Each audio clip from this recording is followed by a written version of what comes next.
Monsieur Gomez. Oui, merci Madame la Présidente. Monsieur le ministre, vous avez indiqué à plusieurs reprises l'attachement profond que vous portez à notre école. Et vous avez souhaité faire de cette réforme quelque chose qui rassemble la nation. Noble ambition, vous êtes d'ailleurs plus prudent à l'oral que vous ne l'êtes à l'écrit sur le sujet. Hélas, je crains que cet objectif ne soit pas susceptible d'être atteint dans le cadre de ce qu'on pourrait appeler l'acte 1 de cette refondation. Alors pourquoi ? D'abord, parce que le terme lui-même est pétri d'ambition ou d'arrogance. Ça dépend de quel côté on se place. Mais enfin, après 30 ans d'échecs, droite et gauche confondus, on ne doit que d'une main tremblante toucher à notre école. Et je crois que la première des qualités nécessaires pour mener cette refondation à laquelle nous aspirons tous, c'est bien évidemment l'humilité. L'humilité parce que de nombreuses personnalités de droite et de gauche, et parmi les plus éminentes, ont assumé cette responsabilité ministérielle. Humilité parce qu'au total, la dernière décennie n'a pas vocation qu'à être vilipendée. Ce sont les 3 dernières décennies que nous devons regarder avec un regard critique. La deuxième raison qui me conduit à considérer que cette refondation a peu de chances de rassembler, c'est que le constat lui-même n'arrive pas à être un constat partagé et équitable.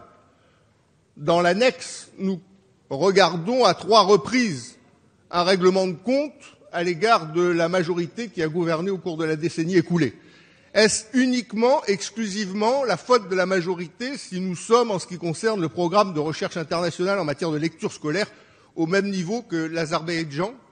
Est-ce la faute uniquement de la majorité si nous sommes, en ce qui concerne les langues vivantes, à la fin de la 3e, les derniers de la classe européenne? Est-ce la faute de la majorité si nous sommes 27e sur 34 en matière d'équité scolaire? C'est la faute à l'ensemble de celles et ceux qui ont assumé des responsabilités au cours des 30 dernières années. Et au moins ce constat aurait pu être partagé. C'était, me semble-t-il, la première pierre d'une refondation destinée à rassembler. Merci. Monsieur Pascal de Guilhem. Monsieur Gomez. Oui, Madame la Présidente, d'abord pour également au nom de l'UDI regretter que l'article 40 nous ait été opposé en ce qui concerne l'amendement que nous avons déposé sur l'article 1er et qui lui aussi portait un certain nombre de propositions destinées à nourrir le débat. Ensuite, en ce qui concerne l'amendement dont nous discutons, nous le soutenons parce que effectivement le terme de refondation ne nous paraît pas adapté, celui de programmation ou d'orientation aurait été probablement beaucoup plus pertinent. Pourquoi le terme de refondation n'est pas adapté? D'une part, parce que les principales réformes, celles de 89 avec la loi Jospin. Mais là, vous parlez des amendements suivants. Là, non. On est sur les amendements de suppression. L'amendement de suppression, qui vise à supprimer le terme de refondation. Merci Madame la Présidente. Bon. Donc d'une part, parce que la loi Jospin de 89 qui a créé les cycles, cette disposition n'est pas abrogée par la réforme qui nous est proposée. D'autre part, parce que la loi Fillon de 2005 qui a créé le socle n'a pas vocation non plus à être abrogée. Certes, des ajustements sont effectués sur les cycles. On a vu un cycle à l'école maternelle, un cycle, le cas échéant, CM2 6e. Des ajustements sont faits également sur le socle. On parle d'un socle complexe et de programmes mal déclinés, mais au total, les fondements restent les mêmes. De même que les fondements en ce qui concerne les établissements, leurs statuts restent les mêmes. De même que les fondements en ce qui concerne le statut des enseignants et leurs obligations de service restent les mêmes. Donc, au total, il s'agit effectivement d'une réforme qui obéit à un certain nombre de points idéologiques qui sont ceux de la majorité actuelle, mais en aucune manière d'une refondation de notre système éducatif tel qu'il en aurait besoin, c'est-à-dire un système éducatif capable de résoudre la problématique de la difficulté scolaire qui est au cœur aujourd'hui du malaise de notre école. Monsieur Gomez. Oui, Madame la Présidente, nous soutenons au nom de l'UDI cet amendement. Les fondements de l'école de la République, ce sont ceux qui ont été posés par Guizot, permettre l'instruction publique de se développer dans l'ensemble des communes de France, création de l'inspection générale, ceux posés par Ferry, la scolarité obligatoire, la laïcité, la gratuité, et même quelque part aussi le principe d'égalité des chances au travers de ce qu'on peut appeler la réforme Haby. Donc voilà les fondements de l'école de la République. En aucune matière, ce texte ne refonde l'école de la République. C'est un texte d'orientation et de programmation, mais pas un texte de refondation. Donc nous voterons cet amendement.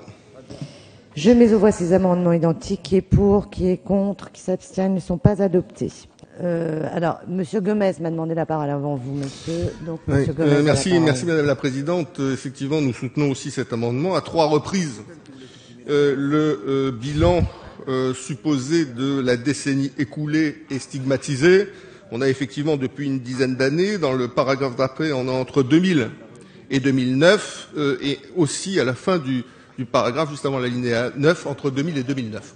Je crois que la première pierre d'une refondation, si véritablement c'est le sens de la démarche engagée, c'est le sens de manière sincère de cette démarche, ça doit être un diagnostic partagé par l'ensemble des formations politiques représentatives du peuple français. Et je crois qu'on peut au moins essayer d'arriver, en ce qui concerne cette partie de l'annexe, à un diagnostic partagé. Donc j'espère que le gouvernement entendra la voix du rassemblement et du consensus susceptible de se dessiner dès lors que l'oreille est suffisamment attentive. Monsieur Gomez, nous sommes sur le 162 là. Oui, Madame la Présidente, donc nous soutenons cet amendement. Je crois que cette étude est une étude importante qui permet d'identifier de manière précise, au terme de la 4e année de scolarité obligatoire, les capacités des élèves en lecture.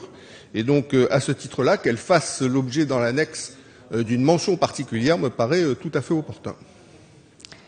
Très bien. Je mets aux voix pour le moment le 162, que les choses soient bien claires, qui a reçu un avis défavorable de la Commission et du Gouvernement, qui est pour, qui est contre, qui s'abstient.